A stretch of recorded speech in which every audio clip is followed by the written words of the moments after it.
அனைத்து நல்லுள்ளங்களுக்கும் வணக்கம். நான் உங்கள் ரவிக்குமார். தொடர்ந்து நம்ம அடுத்தடுத்த அப்டேட்டை பார்க்குறோம். நம்ம பாகிஸ்தான் ஆல்மோஸ்ட் கிட்டத்தட்ட வெற்றி கொண்டாடல் தான் இருக்காங்க. பேச்சுவார்த்தை சக்ஸஸ் ஆன மாதிரி தான் எல்லாருமே நம்புகிறாங்க. இந்த உலகமே சுற்றி உன்னை தோத்துட்டேன்னு சொன்னாலும் நீ நம்பாமல் நீ போராடி நீ ஜெயிச்சிருன்ற மாதிரி பாகிஸ்தான் கண்டிப்பாக நாங்கள் பேச்சுவார்த்தையில் சக்ஸஸ் ஆல்மோஸ்ட் எல்லா ஊடகங்களும் அப்படி தான் பேசிகிட்டு இருக்காங்க. அங்கே தெஹ்ரான்லேயும் அப்படி தான் நியூஸ்லாம் போயிட்டுருக்கு. பட் ஆனால் நம்மளுக்கு ஒரு சில உண்மைத்தன்மை தெரியும் இல்லையா? அந்த உண்மைத்தன்மையோட ரியாலிட்டி என்ன, அங்கே இருக்கக்கூடிய சூழ்நிலைகள் என்ன, சுற்றி இருக்கக்கூடிய தகவல்கள் என்ன, அனைத்தும் ஒருங்கிணைந்த தகவலாக பார்க்கலாம். அடிஷ்னலாக இன்றைக்கி தமிழகத்தில் மிக ஒரு விரும்பத்தகாத ஒரு அருவருக்கத்தக்க ஒரு நிகழ்வு நடந்திருக்கிறது. அதை பற்றியும் பேசிடலாம். இப்போ பேசலாம், நம்ம எப்போ பேசுறது சொல்லுங்கள், பேசி தானே ஆகணும். அதனால் அதை பற்றியும் நம்ம பேசிட்டு உள்ளே போயிடலாம். நிறைய விஷயம் பேசலாம் வாங்க நண்பர்களே. ஸோ வீடியோவில் போகிறதுக்கு முன்பு நீங்கள் நம்ம சேனலை சப்ஸ்கிரைப் பண்ணலாம், சப்ஸ்கிரைப் பண்ணிட்டு வாங்க. மறக்காம பெல் பட்டனை கிளிக் பண்ணி ஆல் ஆப்ஷன்ஸ் கொடுங்க. வீடியோ கொடுக்கலாம்.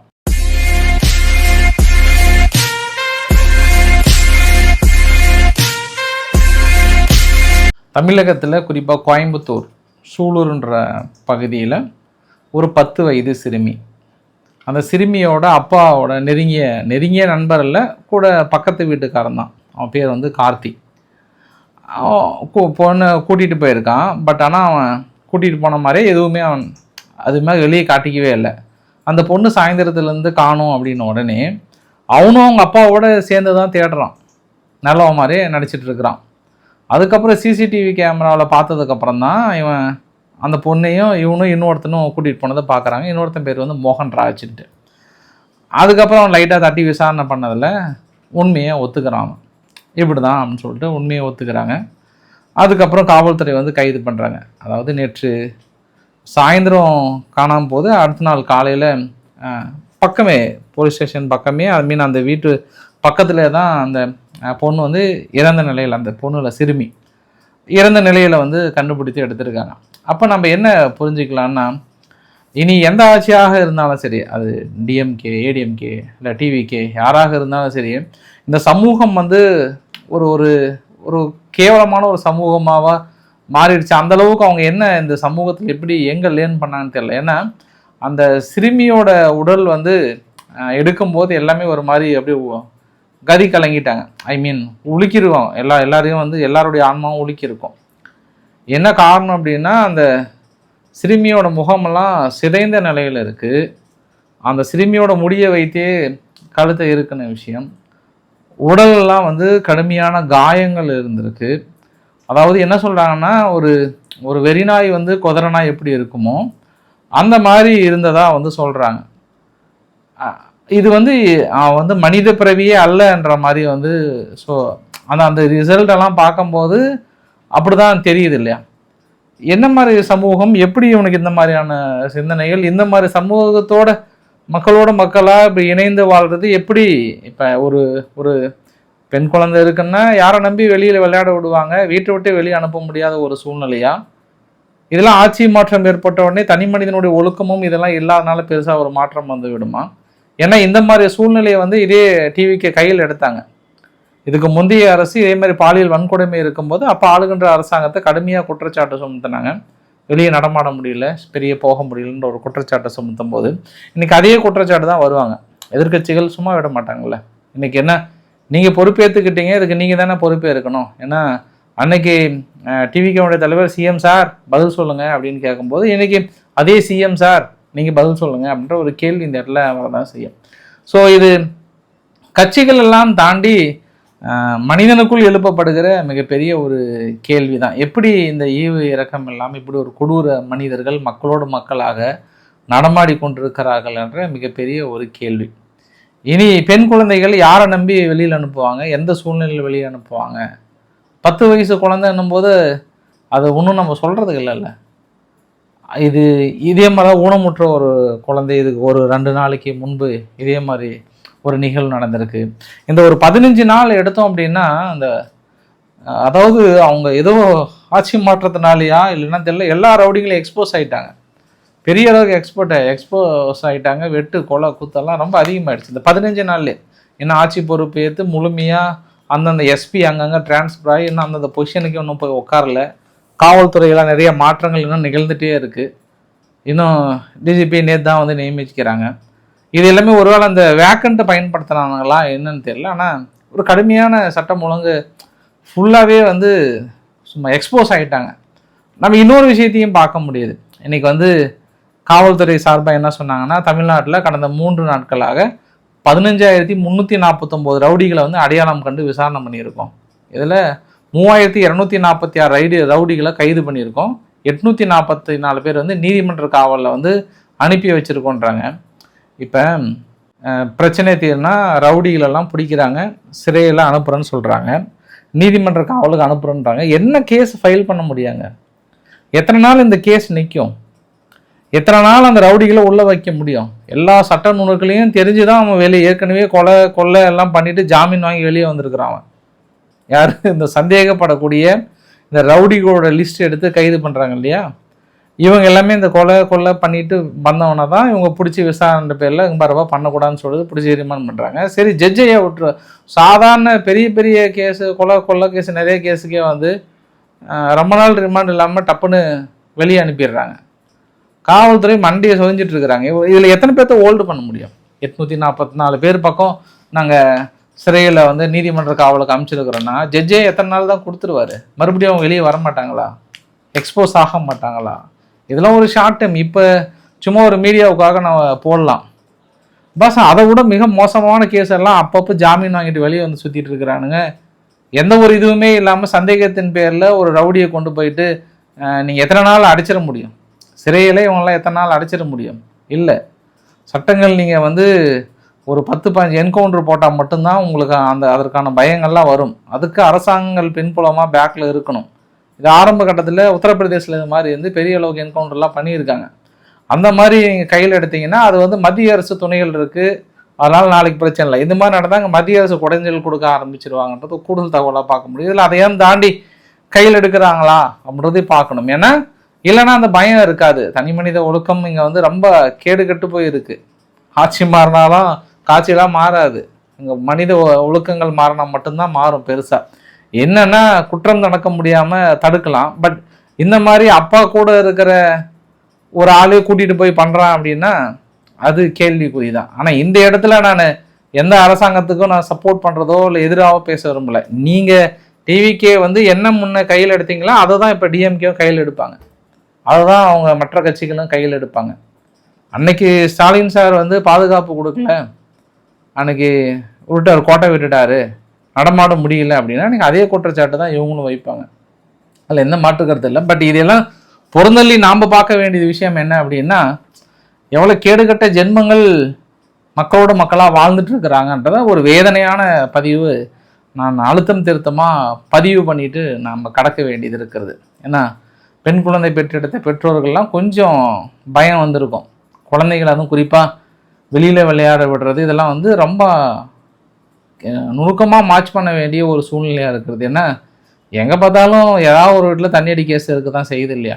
அதை நம்ம பார்த்து வளர்த்த வேண்டிய ஒரு சூழ்நிலையும் இருக்கிறது. இதை நம்ம ரொம்ப டீப்பான டிஸ்கஸ் பண்ணுன்றதுனால தான் நான் அதை பேசிட்டு தான் நான் உங்களுக்கு அடுத்த விவகாரத்துக்கே போகிறேன். நான் எங்கே போகிறேன்? ஈரானுக்கு போகிறேன். சரி, இப்போ நம்ம கொஞ்சம் இங்கிருந்து அப்படியே நம்ம ஈரானுக்கு கிளம்புறதுனால அமெரிக்கா முழுமையாக நம்புகிறாங்க. பாகிஸ்தான் வந்து களத்தில் இறங்கிட்டாங்க. நீங்கள் சிங்கக்குட்டி சீறிடுவாங்க, பேச்சுவார்த்தை நடத்த சக்ஸஸ் பண்ணிடுவாங்க. அதுவும் ஆசிப் முனீர்லாம் வந்து வேறு லெவலில் நல்லா பேச்சுவார்த்தை நடத்திடுவாங்க. இதே அமெரிக்கா தான் இப்போ இன்றைக்கி இந்தியாவுக்கு வந்திருக்கிறாரில்ல மார்க்கோ ரூபியோ அவர்களாக இருக்கட்டும், இல்லை அங்கே அமெரிக்காவில் ஒரு 2-3 டம்மி பீஸ் வந்து சுற்றிட்டு இருப்பாங்க. அடிக்கடி வந்து பேடிஎம் மட்டும் கொடுத்துட்டு போவாங்க. விக்ஸ் ஆஃபு இன்னும் 2-3 நபர்கள்லாம் இருக்கிறாங்க. அவங்க என்ன சொல்கிறாங்கன்னா, பாகிஸ்தான் துரோகம் பண்ணிடுச்சு, இனிமேட்டு அவங்ககிட்ட போகக்கூடாதுன்னாங்க. அதை ட்ரம்ப்பே தனது எக்ஸ்தலத்தில் போட்டிருந்தார். பாகிஸ்தான் வந்து குட் மேனர் இல்லைன்ற மாதிரிலாம் வந்து போட்டிருந்தார். ஆனால் இன்றைக்கி மறுபடியும் அவங்க குட் மேனர் ஆகிட்டாங்க, பேச்சுவார்த்தை நடத்துகிறாங்க. ஆசிப் முனீர் அவர்கள் காலையில் போன ஒரு மனுஷன் சாயந்தரம் வரைக்கும் அங்கே தான் இருக்கிறார். மேபி அங்கேயே தங்குவதற்கான வாய்ப்புகளும் இருக்குன்னு தான் நினைக்கிறேன் நான். அதனால் மிக ஒரு லெவலுக்கு வந்துட்டோம். அதாவது ஆல்மோஸ்ட் எம்ஓயு சைன் பண்ணுற மாதிரி தான் இருக்குன்ற மாதிரி எல்லாருமே நம்புகிறாங்க. ஆனால் அங்கே பார்லிமெண்ட் ஸ்பீக்கர் கேலிபஃப் அவர்கள் அவர் அங்கே பேச்சுவார்த்தை நடத்திட்டு இருக்கும்போது எக்ஸல் என்ன சொன்னாங்கன்னா, உலகத்தில் யாரை நம்பலாம், அமெரிக்காவை மட்டும் நம்பக்கூடாது, எல்லாத்தையும் ஃபூலிஷ் பண்ணிவிடுவாங்க. ஃபூலிஷ் பண்ணிட்டாங்கன்னா ஒரு மாதிரி ஏமாத்திடுவாங்க, அதில் நாங்கள் தெளிவாக இருக்கிறோம் அப்படின்ற ஒரு வார்த்தையும் சொல்லிட்டு எங்களுடைய நேஷ்னல் ரைட்டு, நாங்கள் என்ன வைத்திருக்கணும் என்ன வைக்கக்கூடாதுன்றதுல நாங்கள் முடிவெடுக்க வேண்டிய ஒரு சூழ்நிலை, அவங்க முடிவெடுக்கணுன்ற அதிகாரங்கள்லாம் இங்கே கிடையாது அப்படின்ற ஒரு பதிவுமே போடுறாரு. ஆனால் ஆசிப் முனீர் அவர்கள், அட வாங்கப்பா, சும்மா என்னப்பா வளன்னு இப்படி இழுக்கிறீங்களே, வாங்கப்பா ஏதாவது ஒன்று பேச்சுவார்த்தை நடத்துப்பா, கண்டிப்பாக உங்களால் முடியும் அப்படின்லாம் சொல்கிறாங்க. அப்போ ஆராய்ச்சி அவர்கள் வந்து தனிப்பட்ட முறையில் பேசும்போது ஃபைனலாக அங்கே என்ன கன்க்ளூஷன் வராங்களா, முதல்ல ஸ்டேட் ஆஃப் ஹார்முஸ் ஓப்பன் பண்ணுங்க, எந்த பிரச்சனையாக இருந்தாலும் முதல்ல ஓப்பன் பண்ணி விடு, வரட்டும் போகட்டும் அந்த பக்கம், அப்புறம் வாரை வந்து நிறுத்து, இந்த ரெண்டு மட்டும் பண்ணிவிட்டு பேச்சுவார்த்தைக்கு மற்றதுனா கூட உக்காரலாம், ஃபஸ்ட்டு நீ ஓப்பன் பண்ணு அப்படின்றதான் இந்த பக்கம் வைக்கிறாங்க. ஆனால் அவங்க ஈரான் தரப்பில் தெளிவாக இருக்கிறாங்க, இல்லை அதெல்லாம் கிடையாது, எங்களுக்கு வந்து பொருளாதார தடைகளை நீக்கணும், மறுபடியும் யுத்தமே நடக்கக்கூடாதுன்ற மாதிரிலாம் இருக்காங்க. அவங்க டோல் வசூல் பண்ணுறதுல இருக்காங்க. அப்போ எகிப்தும் கத்தாரும் வந்து பயங்கரமாக டிஸ்கஸ் பண்ணுறாங்க. அப்புறம் கத்தாரினுடைய emir Sheikh Tamim bin Ahmed ஹல்தானி அவர்கள் என்ன பண்ணுறாரு, பிரசிடெண்ட் அவர்கள்கிட்ட வந்து ஃபோனில் பேசினாராம். ஃபோனில் பேசிட்டு, தலைவா கொஞ்சம் பாசிட்டிவ் வர மாதிரி தான் இருக்குது, நாங்களும் ஃபுல் எஃபர்ட் போட்டிருக்கோம், தேவைப்பட்டால் நான் வரேன்னு கூட சொன்னேன். அவர் தான், இல்லை ஒன்றும் இல்லை நான் பார்த்துக்கிறேன், போ சந்தோஷமாரு, நான் பார்த்துக்கிறேன், நான் பேச்சுவார்த்தை கிட்டத்தட்ட நெருங்கிட்டேன் அப்படின்ற மாதிரி தான் வந்து சொல்கிறாங்க. உங்களுக்கு பாருங்கள், கடந்த 24 மணி நேரத்தில் 25 கப்பல்களுக்கு அனுமதி கொடுத்துருக்குறாங்க. அதுவே அந்த சாஃப்ட் நேச்சர் தெரிதா இல்லைங்களா தலைவர்ன்றாங்க. நான் கூட அடிஷனல் நினச்சிக்கிட்டேன், அந்த 25 கப்பலும் லஞ்சங்க கப்பம் கட்டிட்டு தான்ப்பா போயிருக்கிறாங்க, அதில் ஈரான் ரொம்ப தெளிவாகிறாங்க, அதை ஏன்பா நீ சொல்ல மறந்தேன் அப்படின்ற விஷயத்தையும் நான் தெரிஞ்சுக்கிட்டேன். நான் இருந்தாலும் எம்ஓஐ சைன் பண்ணுறாங்கன்றாங்க. அதாவது ட்ராக் 1 ட்ராக் 2 அடிப்படையில் பிரிக்கிறாங்க. ட்ராக் 1 என்ன அப்படின்னா, ஈரான் டிமாண்ட் பண்ணுறாங்க, எங்களுக்கு அமெரிக்கா அங்கே தடுக்கிறது வெளியேறணும், ஒன்று பொருளாதார தடைகளில் அதே தான், சேம் தான், பெருசாக வித்தியாசம்லாம் இல்லை, பொருளாதார தடைகளை நீக்கிட்டு இழப்பீடுகளை கொடுக்கணும், அப்புறம் இது வரைக்கும் எங்கள் சொத்துக்கெல்லாம் முடக்கினதை ரிலீஸ் பண்ண சொல்லிவிடுங்க, அது உடனே பண்ணிக்கலாம். ஃபஸ்ட்டு டிமாண்ட் இது, முதல்ல அட்லீஸ்ட் ஏதாவது ஒன்றாவது பண்ண சொல்லுங்கள், ஃபண்டாவது ரிலீஸ் பண்ண சொல்லுங்கன்றாங்க. இவங்க தரப்பில் ட்ராக் 2 வந்து என்ன சொல்கிறாங்கன்னா, எனக்கு மற்ற எல்லாமே எனக்கு செகண்டரி கேஸ் தான், அந்த என்ரிச் பண்ண யுரேனியம் மட்டும் என் கை கொடுத்துட்டாங்கன்னா அவங்க கேட்கறதெல்லாம் பண்ணி கொடுத்துட்றேன்றாங்க. ஃபைனலாக அங்கே மட்டும் தான் அது நிற்குது. அதனால் இப்போ பாகிஸ்தான் என்ன கேட்குறாங்கன்னா, அந்த என்ரிச் பண்ண யுரேனியம் அடுத்து ஒரு 10 வருஷத்துக்கு தள்ளி போடலாம், எதுவும் பண்ண மாட்டேன், ஐஏஇ கண்ட்ரோலில் கொடுக்கலாமா, அந்த கண்டிஷனுக்கு வந்து நெக்கில் நிற்கிறாங்கன்ற மாதிரி வந்து சொல்கிறாங்க. அதனால் இப்போ யுஏஇ, சவுதி அரேபியா, கத்தார் எல்லாம் வந்து இன்றைக்கி ஒன்றா சேர்ந்து ட்ரம்ப்பு கிட்ட ரெக்வஸ்ட் வச்சுருக்காங்களாம், தலைவரே எதுவும் கோவப்பட்டுறாதீங்க, அவசரப்பட்டு முடிவு எடுத்துறாதீங்க, கொஞ்சம் பொறுமையாக இருங்க, 2-3 நாள் கொஞ்சம் தள்ளி போனாலும் கொஞ்சம் பொறுமையாக இருங்க, வழக்கமாக அவங்க கொஞ்சம் ஸ்லோவாக டிசிஷன் தான் எடுப்பாங்க, அதனால் கொஞ்சம் பொறுமையாக இருங்க அப்படின்ற மாதிரி வந்து சொல்லியிருக்கிறாங்க. பட் தலைவர் அவர் மனசுக்குள்ள நினச்சிருப்பார், நீங்கள் கேட்கலனாலும் உங்களை வச்சு தான் காலத்தை ஓட்டலான் இருக்கேன் இன்னொரு வாரத்துக்கு நினச்சிருப்பார். ஏன்னா அவங்க உண்மையான கோரிக்கை இன்றைக்கி தான் வைக்கிறாங்க.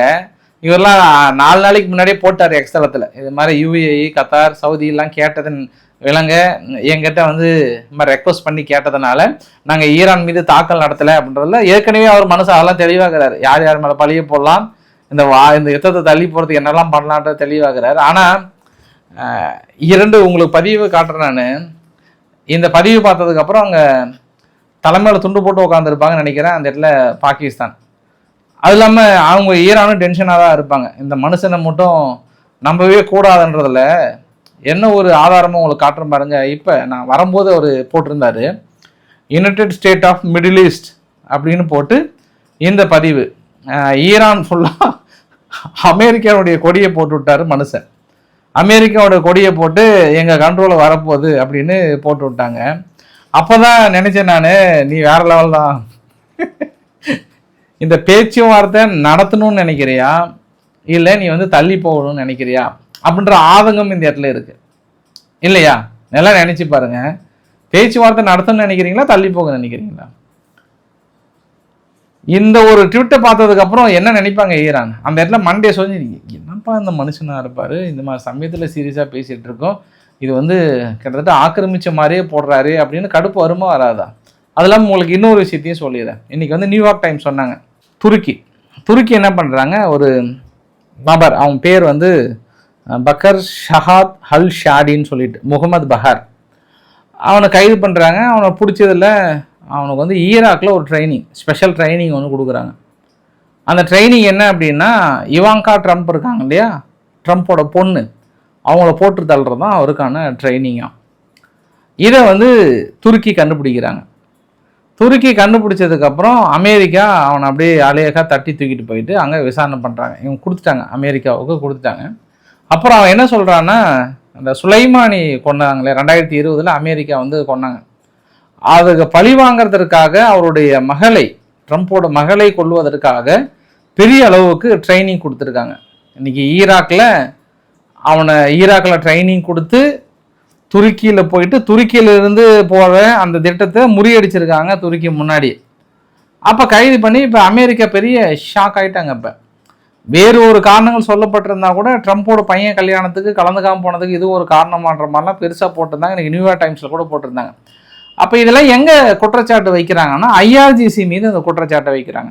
ஐஆர்ஜிசி தான் காரணம்ன்ற மாதிரி அவங்க தான் இந்த ட்ரைனிங் கொடுக்குறாங்க நம்பர். சரி, இதெல்லாம் மனசுக்குள்ளே நீங்கள் வச்சுக்கோங்க, ஏன்னா உங்களுக்கு பிற்காலத்தில் யூஸ் ஆகும் உங்களுக்கு. அதை வச்சு தான் நான் சொல்கிறேன். நான் இன்னொரு எக்ஸலமும் போகிறாரு. சைனா வந்து முழுக்க ட்ரம்ப்பை லவ் பண்ணதான். ஃபுல்லாக சைனா லவ் ட்ரம்ப். கிட்டத்தட்ட நான் அங்கே எலெக்ஷன்ல ஜெயிச்சிருன்ற மாதிரிலாம் வந்து மனசை போட்டு தள்ளிட்டு இருக்கிறாரு. சரி, ஓகே, யாரோ உங்களை சுற்றி ஏமாற்றிட்டு இருக்காங்க. தலைவரே, நீங்கள் வந்து ரொம்ப சிறப்பான ஒரு ஆட்சி நடத்திட்டு இருக்கீங்க, அற்புதமான ஒரு ஆட்சி.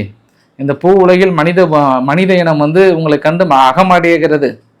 நீங்கள் உங்கள் மாடல் ஆட்சியில் சிறப்பாக கொண்டு வந்துட்டு உங்களை ஏமாற்றிட்டு இருக்காங்க. ஏற்கனவே அப்படி நம்பி ஏமாந்தவங்க தான் பாவங்க, இன்னும் அதை உணராமல் இருக்கிறாங்க. இவர் என்னைக்கு அதை உணர்வாருன்னு தெரியல. அதையும் ஒரு குறிப்பிடத்தக்க விஷயமா பார்த்துட்டு இன்னொரு விஷயமும் சொல்கிறார். இப்போ வழக்கமாக ஒரு நபர் அமெரிக்காவுக்கு போனோம்னா, அமெரிக்காவில் ஒரு குழந்தை பிறந்துச்சுன்னா அந்த குழந்தை வந்து அமெரிக்கானுடைய பிரஜையாக மாறிடுவாங்க இல்லையா? அது மாதிரி இதுக்கு முன்னே சட்டம் இருந்தது. இப்போல்லாம் என்ன சொல்கிறாங்கன்னா, அந்த மாதிரி குழந்தை பிறந்தாலும் நீ எங்கேருந்து வந்தீங்களோ அங்கேயே கிளம்பி போயிட்டு அங்கேருந்து அப்ளை பண்ணுங்கள், நாங்கள் கொடுக்கலாமா வேண்டாமான்ற மாதிரி அந்த மனுஷன் ஸ்ட்ரிக்டில் இருக்கிறாரு. அதெல்லாம் இந்த ஒட்டுமொத்த விஷயத்தையும் மறைப்பதற்காக நேற்று இருந்து யூஎஃப்ஓ ஃபைல் வந்து தொடர்ந்து வெளியிட்டே இருக்கிறாங்க. இன்னைக்கு கூட வெளியிட்டு இருக்காங்க. வேணும் சைடில் பாருங்கள், உங்களுக்கு எதாவது யூஎஃப்ஓ தெரியுதான்னு பாருங்கள். சும்மா விஷயம் மனுஷன் வந்து கலராக வெளியிடுறாங்க. ஏதோ இவங்களுக்கும் அந்த ஏலியன்களுக்கும் தொடர்பு இருக்கிற மாதிரியே வெளியிடுறாங்க. அந்த ஏலியன்கள் பாரு நம்ம கண்ணுக்கு தெரிய மாட்டேங்குது, நம்ம பக்கத்து வீட்டு பாட்டிக்கும் தெரிய மாட்டேங்குது. ஆனால் அமெரிக்காவுக்கு மட்டும் வந்து போகிறது ஏனோ அப்படின்ற ஒரு கேள்வியோட மார்க்கோ ரூபியோ அவர்கள் இன்னைக்கு இந்தியாவுக்கு வந்திருக்கிறார். கொல்கத்தா வந்து இறங்கினார். கொல்கத்தாவில் போயிட்டு தர்ஷா ஒரு ஐ திங்க் அது என்ன சொல்லுவாங்க, ஒரு கிறிஸ்டியன் மிஷனரி ஒன்று இருக்குது, அங்கே போய் ஃபுல்லாக பார்த்தாங்க. பார்த்ததுக்கப்புறம் அங்கேருந்து கிளம்பி டெல்லி வராரு. டெல்லி வந்து ரொம்ப ஹாட்டை உணர்றாரு. நான் என்னோடய ஸ்பீச்சை கூட ரொம்ப ஷார்ட் பண்ணுறேன், ரொம்ப ஹாட்டாக இருக்குது, இவ்வளோ ஹாட்டுன்னு எதிர்பார்க்கலன்றதை உணர்றாங்க. ஏன்னா இன்றைக்கி பயங்கரமான ஹீட்டு. அப்புறம் வழக்கமாக இது மாதிரி வரும்போது இந்தியாவை ப்ரைஸ் பண்ணுவாங்க. பட் இவர் வந்து இதுக்குன்னா குவாட் கூட்டமைப்புக்காக வர 3 நாள் பயணம். ஜப்பான், ஆஸ்திரேலியா, நம்ம அமெரிக்கா, எங்கள் 4 நாடுகளோட கூட்டமைப்புக்காக வராது. அப்புறம் பிரதமர் மோடி அவர்களுக்கு வாங்கின வெள்ளை மாளிகைக்குன்னு ஒரு அழைப்புமே கொடுக்குறாங்க. அது இல்லாமல் அவருமே இந்தியா வர்றதுக்கு விரும்புகிறார் அப்படின்ற ஒரு ஸ்டேட்மெண்ட்டு சொல்கிறாங்க. இன்னும் நிறைய அக்ரிமெண்ட் வந்து இந்தியாவுடன் ஏற்படுத்த நாங்கள் தயாராக இருக்கிறோம். வெனிசுலாவோட முழுமையான ஆயுளை தருவதற்கும் நாங்கள் பேச்சுவார்த்தை நடத்திட்டு இருக்கோம். நாங்கள் இது எல்லாமே பெரிய அளவுக்கு டிஸ்கஸ் பண்ணுறன்ற மாதிரிலாம் வந்து சொல்லியிருக்காங்க. பார்க்கலாம் என்ன விதமான அக்ரிமெண்ட்லாம் வருதுன்றதை பார்க்கலாம். பட் மோடி அவர்கள் வந்து ட்ரம்ப் அவர்களை எப்போ மீட் பண்ணுவார் அப்படின்னு செய்தியாளர்லாம் காத்துட்ருக்குறாங்க. ரொம்ப ஈகராக காத்துட்ருக்காங்க. ஏன்னா 2 பேருமே போடியம் முன்னாடி பேசணும், மைக்கு முன்னாடி பேசணும். அப்போ செய்தியாளர்கள் பொட்டில் அடித்த மாதிரி நடிச்சுன்னு ஒரு கேள்வி கேட்பாங்க. யாருக்கிட்டனா ட்ரம்ப்புக்கிட்டையும் கேட்பாங்க, மோடி அவர்கள்கிட்டையும் கேட்பாங்க. பாகிஸ்தானுடைய போரை நிறுத்தணும்னு நீங்கள் எக்ஸ்தலத்தில் போடுறீங்க, இந்தியா மறுக்கிறாங்க, நிறுத்தினாங்களா இல்லையா, 2 பேரில் யாராவது ஒருத்தர் உண்மையை சொல்லுங்கள் அப்படின்ற ஒரு கேள்விக்கு இங்கே பதில் சொல்லி தான் ஆகணும். அதனால் இந்தியா எப்படி பதில் சொல்ல போகிறாங்க, ட்ரம்ப் அந்த இடத்துல என்ன பண்ண போகிறாங்கன்றது பத்திரிகையாளர்கள் இன்னிலேருந்து ஆளுன்னு எதிர்பார்க்குறாங்க. அது எத்தனை மாதம் கழித்து நடந்தாலுமே இந்த கேள்வி கண்டிப்பாக கேட்பாங்க. சப்போஸ் மோடி அவர்கள் வெள்ளை மாளிகைக்கு போனாலுமே அங்கே இங்கே மாதிரிலாம் பத்திரிகையாளரோட சந்திப்பை வந்து ஒரு சில விஷயத்தில் அவாய்ட் பண்ண முடியாது. அங்கே கண்டிப்பாக எல்லா பத்திரிகையாளர்களும் குழுமி இருப்பாங்க. அந்த இடத்துல இந்த கேள்வியை முன்வைப்பாங்க. பாகிஸ்தான் இந்தியா யுத்தத்தை நிறுத்தியது இந்தியாவா ட்ரம்ப்பா அப்படின்னு கேட்பாங்க. அவங்க தான் இருக்குது விஷயமே. இன்னும் என்னென்ன சொல்ல போகிறாரு தெரியல. அவர் வேறு இடையில இந்தியாவுக்கு நான் வந்து மோடி அவர்களுக்கு ஃபோன் பண்ணேன், மோடி அவர்கள் வந்து நான் வரி ஏற்ற போகிறோன்னே நோ அப்படின்னு போர்லாம் நிறுத்தினார்னு வேறு பேசினார். அந்த ஆளு லூசுத்தனமான என்னென்ன பேச போறாரோ தெரியல போடா. அதனால இந்தியா அவாய்ட் பண்ணுமா, இல்லை நிஜமாவே இவங்க மோடி அவர்களும் ட்ரம்ப் அவர்களும் சந்திப்பாங்களா, இந்த சந்திப்பு எப்படியெல்லாம் இருக்கும் என்று பல எதிர்பார்ப்புகளை எகிர வைத்திருக்கிறது. அது 6 மாசத்துக்கு அப்புறம் கூட நடக்கட்டும், ஆனால் எதிர்பார்ப்பை எகிர வைத்திருக்கிறது அப்படின்னு நான் இப்பயே ஒரு பாயிண்ட் நான் போட்டு வச்சிடறேன் நான் உங்ககிட்ட. ஏன்னா அந்த மனுஷன் அக்கல்ல பிரிண்ட் அவுட் வச்சுன்னு சுத்துறாரு, போற இடத்துல 8 போர் நிறுத்தினேன் 9 போர் நிறுத்தினேன் அப்படின்னு சுத்திட்டு இருக்கிறாரு இல்லையா. அதனால அப்புறம் மோடி அவர்களுக்கு முன்பே கூட சொன்னாலும் சொல்லுவார் அவர். பார்க்கலாம் நம்ம என்ன நடக்க போகுதுன்னு பார்க்கலாம், நம்ம ஒரு இன்ட்ரெஸ்டிங்காக எதிர்பார்க்கலாம். நம்ம அன்றைய நாள் ஒரு மிக முக்கியமான நாட்களாக பார்க்கலாம் நம்ம. சரி, இப்போ நம்ம இஸ்ரேலுக்கு வந்துடலாம். இஸ்ரேல் என்னன்னா பென்கீர் அவர்கள் அன்னைக்கு அந்த ஃப்ளோட்டிலியாவில் வந்த நபர்களை கொஞ்சம் ரொம்ப மோசமாக நடந்துக்கிட்டாரு. இந்த மாதிரி நம்ம பெரிய எதிர்ப்பெல்லாம் கூட நம்ம கூட பேசியிருந்தோம் அதை பற்றி. ஏன் இது மாதிரி நடந்துக்கிட்டாருன்னே தெரியல. அவர் ஒரு டிஃப்ரெண்ட்டான பிறவி தான் வரும், கொஞ்சம் ரொம்ப வெறிப்படுத்த வாங்கியா இருப்பார் அவர். அதனால் அவருக்கு என்ன பண்ணிட்டாங்க, ஃப்ரான்ஸ் வந்து தடை வீசிட்டாங்க, எங்கள் நாட்டுக்குள்ளே வராதுப்பான்ட்டாங்க. இப்போ Australia, UK, Italy, France, Germany, Canada, Norway, Netherlands, New Zealand எல்லா நாடுகளும் ஒன்றாக ஒரு கூட்டறிக்கையை வந்து கொடுக்குறாங்க. யாருக்கு? இஸ்ரேலுக்கு. அந்த வெஸ்ட் பேங்க் பகுதியில் செட்டில்மெண்ட் பண்ணுறன்ற பேரில் எக்ஸ்டாப்ளிஷ் பண்ணிங்க அப்படின்னா கண்டிப்பாக முடிச்சிடும் இஸ்ரேல், நான் பார்க்கவே மாட்டோம் அப்படின்னு சொல்லிட்டு தனது கடும் கண்டனத்தை தெரிவித்திருக்கிறார்கள். அதெல்லாம் நம்ம பொறுத்துட்டு இருந்து பார்க்கலாம். நம்ம நேற்று நம்ம சிக்கன் ஃப்ரைட் ரைஸ் என்ன பண்ணுறாரு, யார், ஜெர்மனுடைய சான்சலர் ஒரு வார்த்தை சொல்கிறாரு, இன்னும் ஏன் நம்ம வந்து உக்ரைனை தள்ளி வச்சுருக்கணும், அதனால் உக்ரைனை வந்து நம்ம ஒரு ஸ்பெஷல் கேட்டகரியில் கொடுத்து நம்ம சும்மா அப்படி லைட்டாக சேர்த்திக்கலாமான்ற மாதிரி சொன்னது. உடனே அதுக்கு ஜெலன்ஸ்கி டென்ஷன் ஆகிட்டார். அது எப்படி நீங்கள் ஃபுல் மெம்பர்ஷிப்பாக கொண்டு வாங்கணும், உங்களை காப்பாற்றுறதே நான் தான், உங்களை காப்பாற்றப்படுற நபரையே நீங்கள் ஒன்றும் சேர்த்த பயப்படுறீங்க அப்படின்னா அப்போ என்ன அர்த்தம்? இப்போ நீங்கள் இதுக்கப்புறம் உயிரோடு இருக்கணுமா, உங்கள் நாட்டை காப்பாற்றணுமா காப்பாற்றக்கூடாதா? வந்து அவங்க பாட்டு பிடிச்சி போயிட்டா என்ன பண்ணுவீங்க? இல்லை நான் என்ன பண்ணுவீங்கன்னு நான் கேட்குறேன். முழுசாக சேர்த்துற வழியை பாருங்கன்றார் அவர். வழியை பார்த்துட்டு அதெல்லாம் ஒரு 17 பேர்த்து இல்லை 127 பேர் ரஷ்யாவுடைய கமாண்டர்ஸ்லேருந்து எல்லாத்துக்கும் பொருளாதார தடையை போட்டு வச்சிருக்கிறாரு ஜெலன்ஸ்கி. எதுக்கு பொருளாதார தடை போடுறாருன்னு எனக்கு தெரியல. இல்லை மற்ற நாடுகள் போட்டாருன்னு பரவாயில்ல, பட் அவர் எதுக்கு இந்த பொருளாதார தடை போட்டாருன்னு எல்லாம் பார்க்கலாம். நம்ம 82 மக்கள் 16 வருஷத்துக்கு அப்புறம் ஒரு சுரங்கம் ஒன்று சீனாவில் திடீர்னு ஒரு கேஸ் எக்ஸ்ப்ளோசிவ் வெடிச்சு 82 மக்கள் இறந்து போயிருக்கிறாங்க. இன்னும் ஒரு 6 பேர் பக்கம் இன்னும் தேடிட்டு இருக்காங்க. நிறைய பேர் வந்து படுகாயம் அடைந்திருக்கிறாங்க. மிகப்பெரிய ஒரு இழப்பாக பார்க்குறாங்க சீனாவில். 2வது சம்பவம் என்னென்னா எபோலா வைரஸ் வந்து வேர்ல்டு ஹெல்த் ஆர்கனைசேஷன் ரொம்ப கவலையை தெரிவித்திருக்கிறாங்க. படு வேகமாக இருக்கிற முன்னிருந்த கேஸை விட ரொம்ப ட்ரிபிளாக வளர்ந்துட்டுருக்கு அப்படின்றது ரொம்ப ஆழ்ந்த கவலையும் தனது வேதனையும் தெரிவித்திருக்கிறாங்க. உலகம் வந்து டேஞ்சராக போகுதுன்ற மாதிரி வந்து சொல்லியிருக்காங்க. ஹெஸ்போலா என்ன கேட்குறாங்கன்னா, ஈரான் சைடு கேப்பில் விட்டுறாதீங்க, எங்களையும் கொஞ்சம் பார்த்து ஹோல்டு பண்ணுங்கள், இந்த பேச்சுவார்த்தையை சேர்த்து இதையும் நிறுத்துங்கன்ற ஒரு கேள்வியும் கேட்டிருக்கிறாங்க. ஸோ இன்றைக்கு ஓரளவுக்கான தகவலை கவர் பண்ணுறேன்னு நினைக்கிறேன். பிடிச்சிருந்தா லைக் பண்ணுங்கள், ஃப்ரெண்ட்ஸுக்கு ஷேர் பண்ணுங்கள், சப்ஸ்கிரைப் பண்ணுங்கள். ரவிக்குமார் சோமு சேனல். நன்றி, வணக்கம்.